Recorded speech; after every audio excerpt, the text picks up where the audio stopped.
Hello, boys and girls of the interweb. How are you doing? This is Safe for the Innate Gaming. Today we're going to be going over the weapons that are in Thrones and Liberty in English, so you guys know what to expect in the particular game.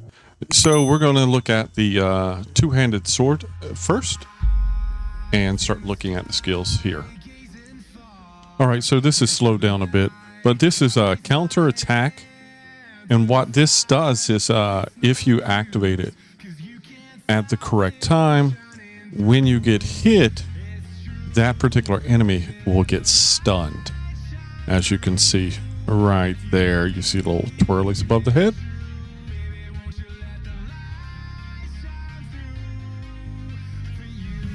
Okay, so this next skill is translated as masker ticking.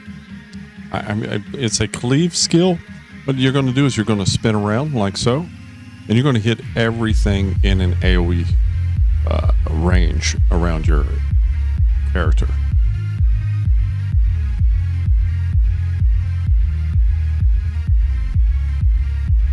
All right, this skill is translated to Brave Nantan, and what this does is it empowers your strike in a single row. After you do like a flurry of combinations, it's hard.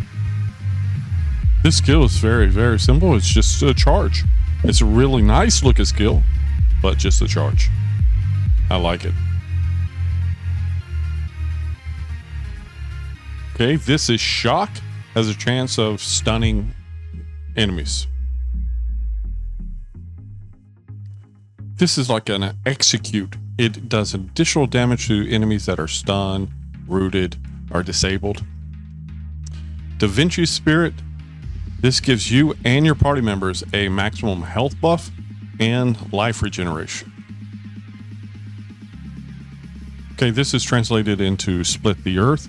It just hits everybody in that frontal cone. And man, does it look fucking badass.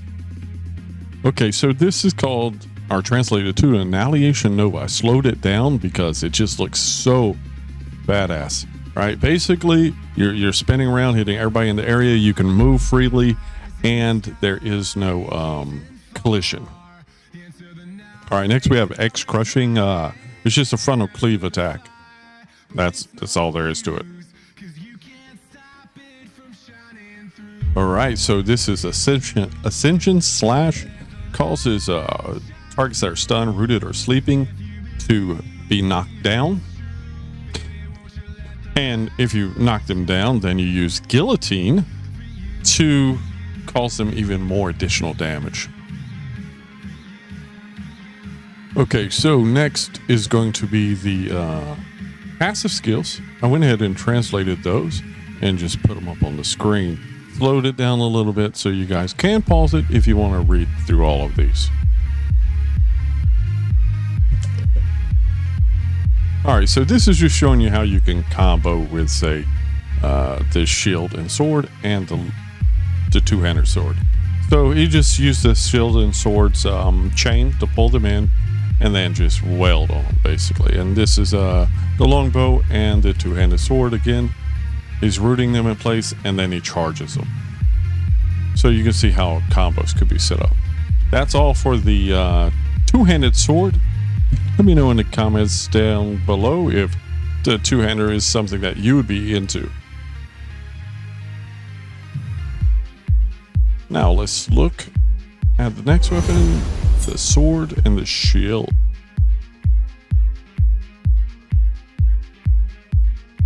This is more like a tank build and has a lot of buffs with CC.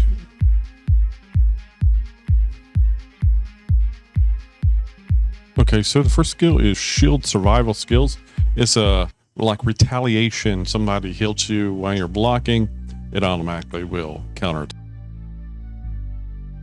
Okay, so this skill here is response blow.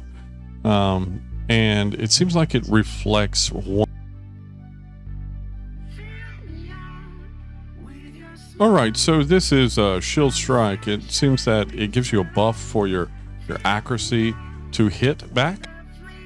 All right, this is decisive charge, and this will actually let you push the enemy. So if you see here, it pushes them into the wall and stuns the enemy. Okay, this is a reflection barrier, and what it does is it allows you to counterattack when you evade. All right, this is a hook, and it's just badass. I mean, yeah. If you do hook a boss, though, it's going to pull you towards the boss instead of vice versa. This is Roar. It just taunts everything in the area.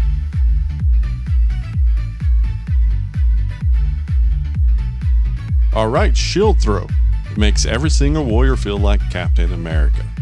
You will be having a lot of fun with this skill, I'm sure. Okay, this is Fortress. It is a party-wide buff that increases damage reduction. Annihilation Slash. Just hits everything around you, a little spin. Looks pretty cool.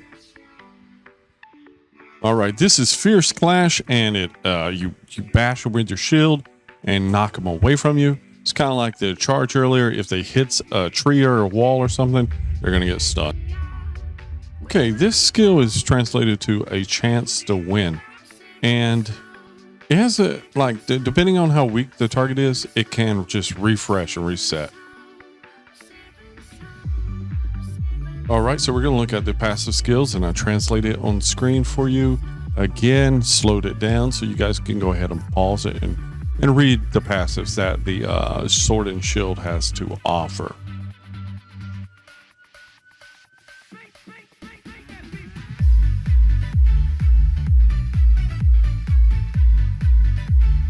Okay, here's some combos. Here's Sword and Shield and the Wand and Tome. So we have the Wand and Tome start out the attack. Yeah, looks like.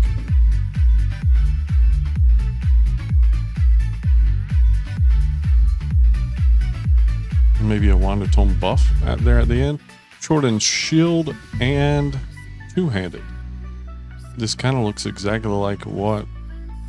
Yeah, it's the same one as showed in the other combination. All right, that's the Sword and Shield. How many of you guys are going to be playing this? Who's into being a tank?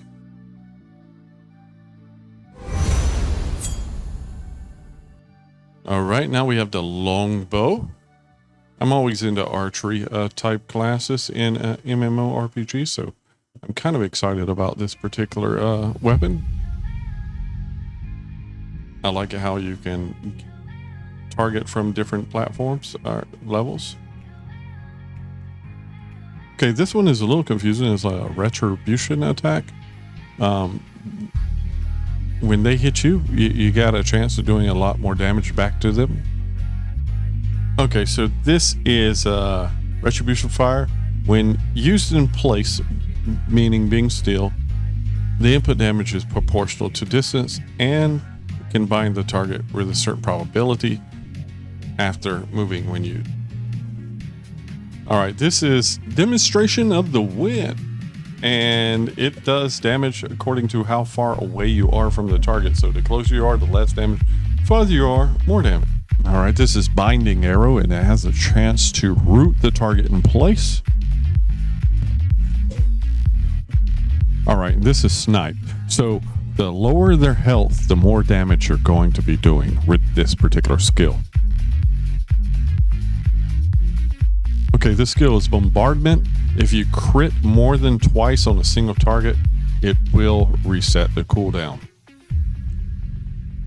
Okay, so Nature's Grace is a health regen buff that is party-wide as long as they're in range of the caster. Okay, this is Fierce Arrow. It targets everything in the ground area, and the center is going to attack. Okay, Mark of the Maul. This increases your accuracy and increases critical hit when attacking the target.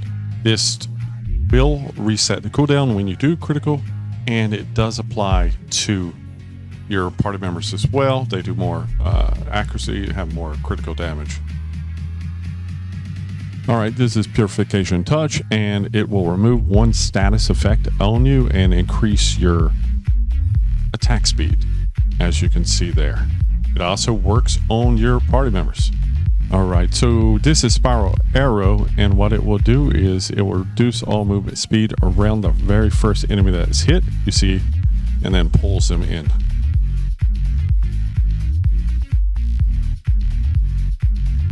Okay, so this is Quick Resolution, and any skill you use before this, it resets the cooldown. So a heal, a bash, whatever, it resets the cooldown of that particular skill that was used right before that. And here are a look at the Longbow's passive skills, translated for you guys. So hopefully this can help you decide if you want to play a longbow or not. Here's some combinations, longbow and the crossbow.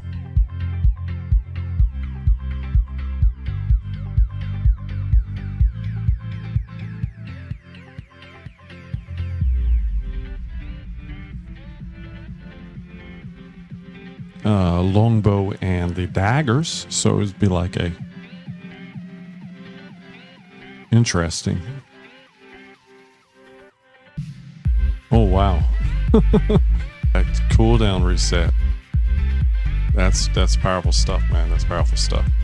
All right, so let me know in the comments down below, will you be playing the longbow? Seems like a powerful combination, especially just for that cooldown reset. Now we have the much more mobile, faster, versatile crossbow. This reminds me of an arbalist in Mirror 4. And I think it could be a very powerful weapon to choose. Again, you can see it at different levels that you can attack from. Bouncy roll, which allows you to use a moderation bomb against the enemies. It's very confusing. Okay, so this is slowdown bolt, I believe.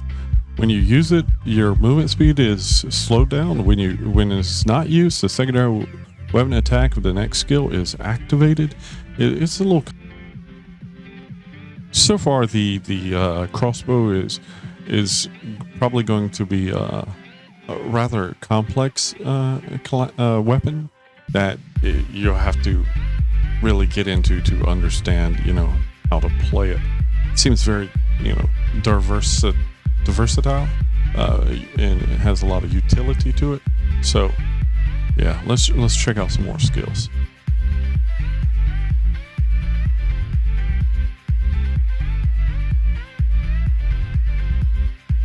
Okay, this is rapid fire. It lets off a barrage of 3 attacks to a single target.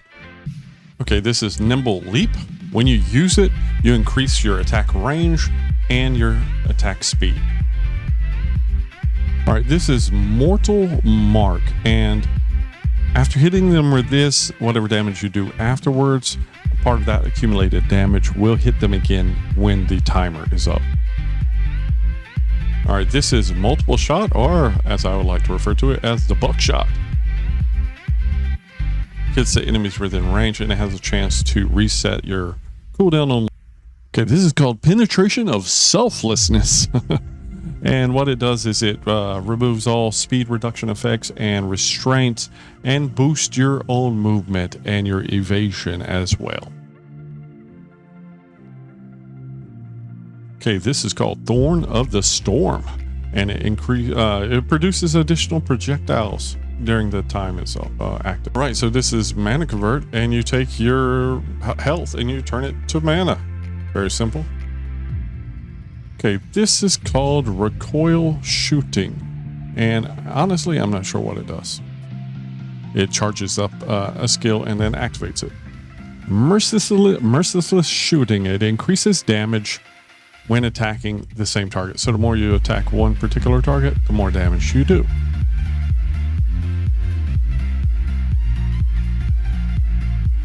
All right, this is Wind Stiller. This steals movement speed from the target and gives it to you. Then if you do a debilitating attack, it also can take their attack speed and increase your attack speed. So it's a debuff and buff at the same time.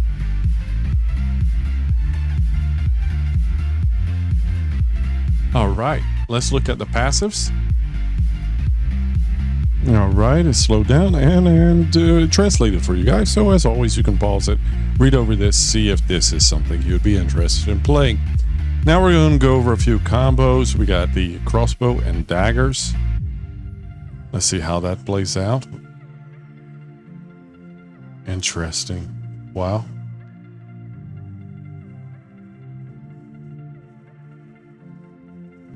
It didn't even get close. It just... That was a very interesting way to do it. And then we got bow and the crossbow again.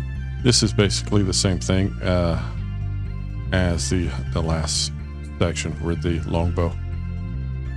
All right, guys, is the crossbow something you would play? Let me know down in the comments. In the comments, let me know in the comments if you're interested in the fast pace of the crossbow. Well, we've made it through most of the weapons so far. If you've made it this far and you haven't hit the like button, it'd be greatly appreciated if you went ahead and hit that. And if you're not subscribed yet, it's completely free. I won't charge you a dime. Go ahead and hit that subscribe button now. Thank you. And let's get on with the staff. All right, this first skill is called Mystic Shield, and it does some counter attack damage, depending on status and whatnot. Look at that, man. It looks pretty cool. I have to say, I like. All right, this is chain lightning, and depending on the status of your enemy, so if they're on fire, it does additional damage. If they're on wet, damp, it will bounce to the other enemies around them. All right, this is rapid fireball. Okay, and it can be used 3 times in a row, but the more you use it, the more mana it costs, and the faster you can cast. All right, this is Frost Nova. It moves you back. You jump back when you use it, and it slows the enemies that go through it. It's pretty. Okay, so this is Heat Wave. It's an AOE ground target around your target, and it has a chance of igniting creatures. Okay, so this is Inner Peace, and if you're wet, it increases your mana regeneration over a certain period of time. But if you're not wet, it increases your effectiveness of mana consumption. Yeah, interesting. Frozen Tomb has a chance to freeze the target. It also slows other targets that are around that particular target. Ice Spear. It has a chance to reduce movement speed and a chance to pierce through the target. So not only hit one target, it can go through it and hit multiple targets. This is Concentration, and what it does is it increases your movement speed and lowers your cooldowns of spells. Lightning Strike of Judgment. All right, so if you hit a target with this and they're wet, it will go to the other targets. It also has some other interesting effects that it's way too complicated to get into and would be better understood when the game is actually played.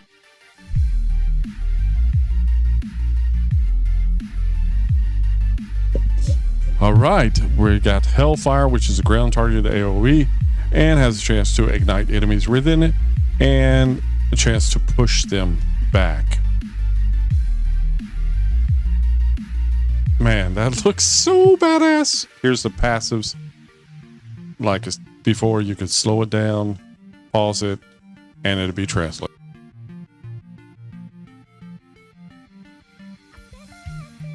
All right, let's just look at a quick combo of staff and the wand. Puts them asleep, debuffs them. Oh, holds them. I think that's a hold, right? Yeah, 2 fire skills. Nasty. staff and longbow. Again, roots, and then does the hellfire. Fireballs 3 times, and the lightning strike. And the lightning strike again because it reset.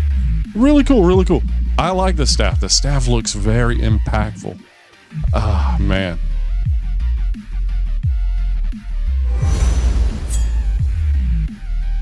Okay, here's your wand and tome. And this is, I think, more support based. I don't know yet, so let's check it out and see together.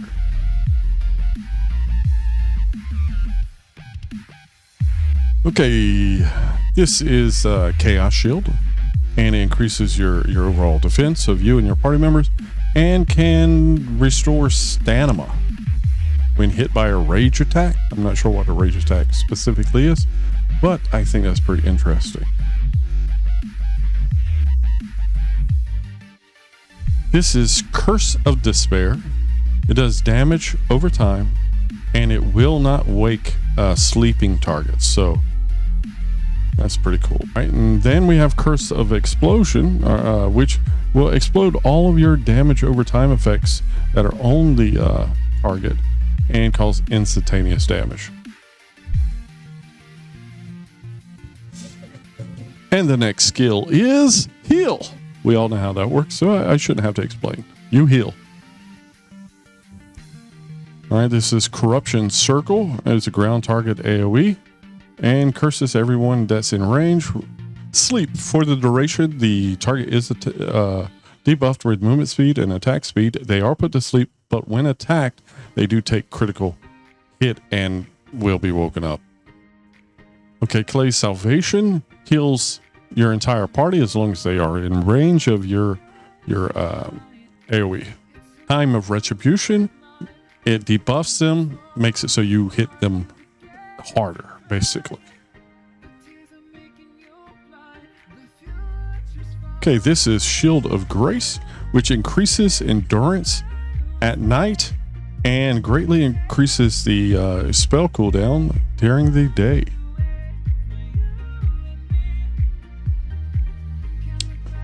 Okay, this is called Haze of Evil Fates, and what it does is it allows up to 3 curses to spread to others in the area. Ray of Disaster.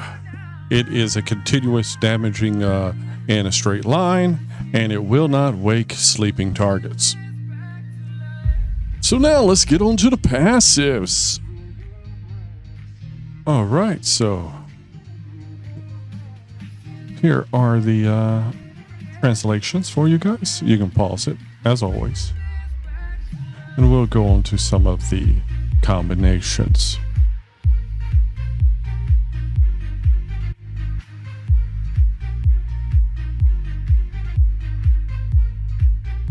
And sleep is probably going to be a big combination for that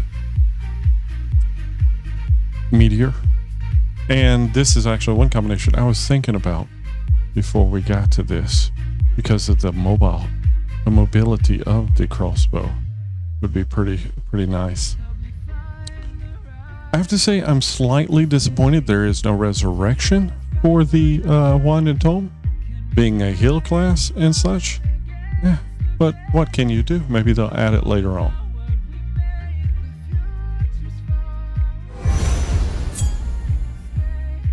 And we're here at the final weapon, the daggers, the assassin aspect of this game.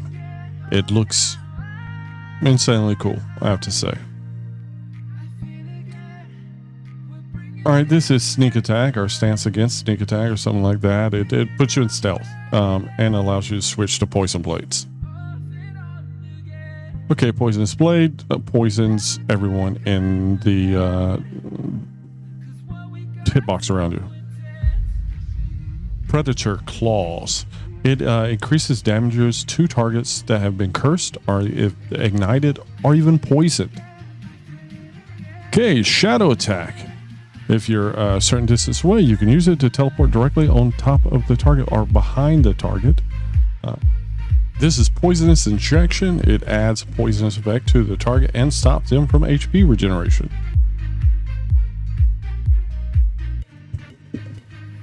Cruel incision. Critical hit damage is increased significantly depending on the target's remaining health. Throw dagger has a chance to slow enemies.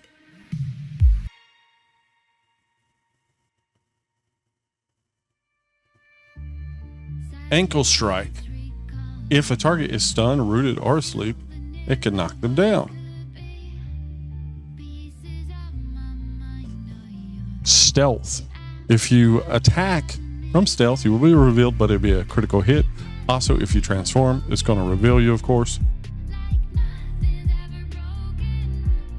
Black wind chime. It hits everybody in the area, and if they're poisoned, you'll hit them twice. Death brand. Damage is applied after a certain period of time. Additional damage depending on how many poison stacks is on the target. And the most badass skill of Daggers is Sword Frenzy. You can do 7 consecutive attacks. If there's other targets, it will spread amongst the targets. But if it's only one, you're going to hit that one target 7 times. This is going to be massive for PvP. Insane for PvP. I can't wait. I slowed it down just so we could marvel at the beauty of Sword Frenzy. It's just like in Dota. Come on, it's the one button kill. It's going to be wild. I love it. Okay, let's go ahead and get to the passive skills. I'll go ahead and translate those for you guys and slow it down so you can pause it or whatever.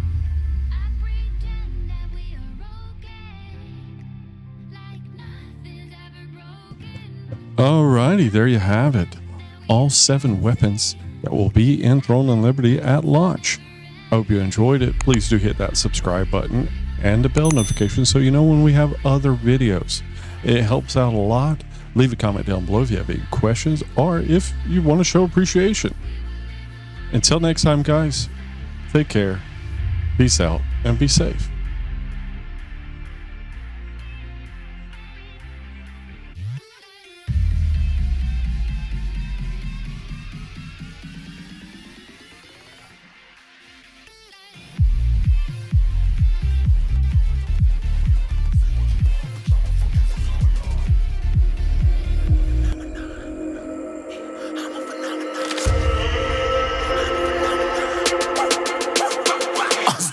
Yeah, you better listen. I'm bringing heat, you'll be a fan when I start rapping. Way I'll have your fucking head spinning. I'm known as spit vicious. Release bombs and go tick tick. Boom, you blown me that head missing. I'm a phenomenon. Stacking cheese like it's Parmesan. 8 different flows, call me